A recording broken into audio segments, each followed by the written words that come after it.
In this video, I'm going to talk about manifestation and the law of attraction and the problem with it, and how Christians can biblically pursue their goals and dreams. If you're new to this channel, my name's Isaac David, and this is the Daily Disciple, where I help you follow Jesus daily. This content is brought to you by my patrons on Patreon. Thank you to each one of you who support me monthly on Patreon.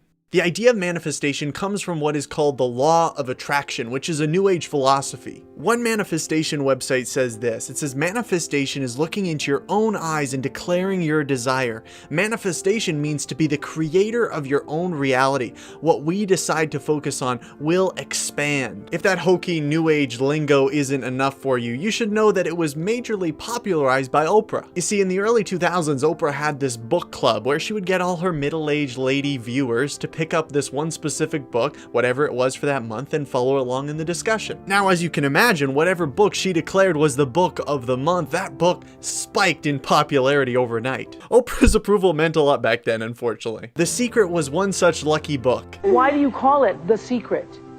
We really needed to contain the knowledge in a couple of words. And the secret is the law of attraction. Okay, so what do you mean by that? The law of attraction I would describe as the most powerful law in the universe, and it is the law by which we are creating our lives. So whether we realize it or not, the law of attraction is working all of the time. It heavily promoted the law of attraction and this idea of manifesting your own future. And as you can imagine, the middle-aged ladies of the early 2000s gobbled it up. Now, I don't want to shade those middle-aged ladies too much for bringing this thing into popularity, because it's all throughout motivational speaking even to this day. Your desire dictates your destiny. Desire it, believe it, repeat it, and it shall be yours. The life you've always wanted is almost within your grasp. Just keep manifesting your future. Sounds like a sweet deal, right? I mean, a lot of people thought so, and unfortunately, a lot of people still think so. So what does manifestation look like practically? Well, we have some advice from a young lady here. So you have to always stay present in the moment and be manifesting the things you want in the future by already having them in your mind, because that's how they come into the physical. And you can do this with anything. You can, if it's money, you can say, I'm making so much money every day. I make money all the time. I'm constantly bringing money into my life. I am wealthy, so on and so forth, whatever you want it to be. If you're attracting a specific person or a girlfriend or a boyfriend or a significant other, let's say you can say, I am so happy and grateful now that I am in a happy and loving relationship with blank. You can say my specific person. If it's an actual specific person that you know in real life, you can even use their name. There are some major problems with manifestation, and I probably don't need to spell them out for you to already be picking up on some of the red flags that appear. The problem is that it has infiltrated the church in large part. Now, I'm not going to get into too much of how manifestations infiltration, that's a lot there, tongue twister, into the church has really changed the message and really distorted the gospel in some cases. That would be for a whole nother video. But what we need to know is how to identify what is manifestation and why it is wrong. Let's go back to that manifestation website for a second. Manifestation means to be the creator of your own reality. What we decide to focus on will expand. In that worldview, we become God. Like we are the dictators of our own destiny. What we think about will become reality. Like they're putting a lot of pressure on us, a lot of power in our hands, a lot of control. But notice how this directly conflicts with the teachings of the Bible. Proverbs 19:21 says, many are the plans in the mind of man, but it is the purpose of the Lord that will stand. You see, manifestation proposes that we have the power to simply think a thought, or, really just create something out of nothing through our thoughts. Like if I want a big high-paying job, like I want money, like I want whatever, I simply think it, I manifest it into existence. But according to the Bible, man, we ain't got none of that power at all. The purpose of the Lord supersedes all of our own desires, thoughts, whatever, manifestations, all of it. God's purpose comes first, because he is sovereign. And if we take on this manifestation worldview, or even try to adopt it within the Christian worldview, we're actually taking a lot of glory away from God, because when something we want to happen, something that we quote unquote manifested happens, we're like, look at me, how awesome am I manifested this, and how awesome and powerful are my thoughts.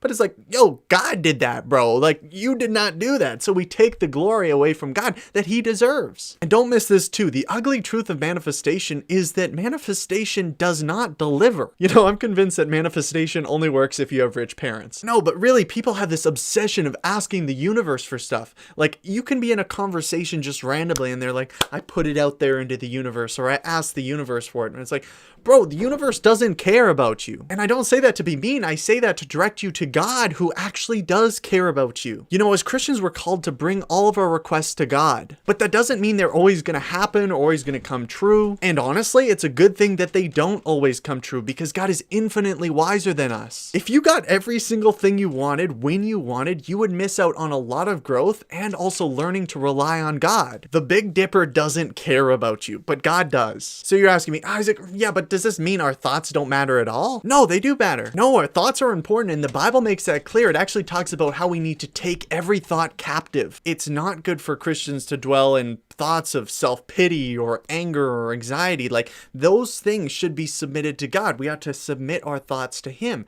And also, our actions are driven by our thoughts often and our behavior. So if we want to serve God faithfully, yeah, we want to focus on what we're thinking because it is important. But here's the difference. The law of attraction will encourage us to have all of our thoughts directed inwards, all of our thoughts directed at us. I'm the best, I can get what I want, and so on. In this context, we're putting all of our faith in us to succeed. As Christians, we want God-directed thoughts. Thoughts like God is in control. God has empowered me to live through His power and His presence for Him. Like I said before, that doesn't mean everything we want or everything we desire, every goal that we have will come true as we think it should. Sometimes Christians fall into this false philosophy of name it and claim it theology. This idea that if I have enough faith for what I want, God will give it to me. What we often miss is that God's purposes are often out of our sight. He is working beneath the surface. But you can trust that God is working things out for our eternal good and His glory. Now, the reason that I say eternal good and not just good is because sometimes in our life, things can happen, circumstances can arise that don't seem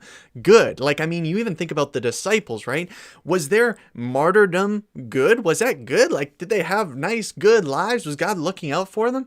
No, well, we say eternal good because in the grand scheme of things, think about God's purpose and how it's been revealed to us through those disciples. Like, look at how the gospel is spread to many billions or many millions, billions of people, right? Like, that's unbelievable. We get a glimpse of God's purpose there. Was that good that the disciples died, that was their purpose? In the grand scheme of things, yes, that was good because it served God's purpose. And so for us, we can sometimes look at our lives and we're like, yo, God, I thought you were looking out for my good and this seems tough. But what we can't see is what's going on underneath the surface, how God is using that, how God is working in us and through us. We sometimes take on such a limited perspective or tunnel vision and we're like, God, how are you actually using this?